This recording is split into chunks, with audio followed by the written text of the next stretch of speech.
For 2 entire years, Absalom did not say a word to Amnon about what he had done to his sister. He kept his hatred secret, waiting for the propitious moment to act. King David, although very angry with Amnon, did nothing to punish him, for Amnon was his eldest son, and he loved him.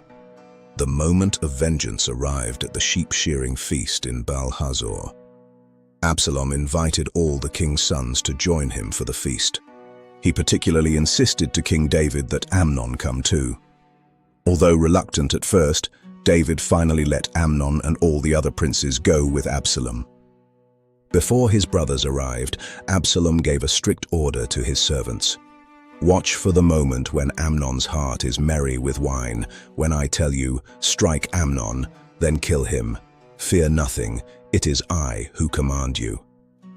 During the feast, as Amnon was eating and drinking, Absalom's servants rushed upon him and killed him in front of all the other sons of the king. At this sight, the other princes rose terrified, mounted their mules, and fled in the direction of Jerusalem.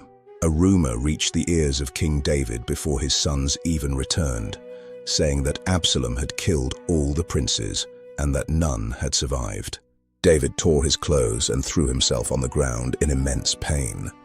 But Jonadab told the king not to believe this rumor. Only Amnon was dead.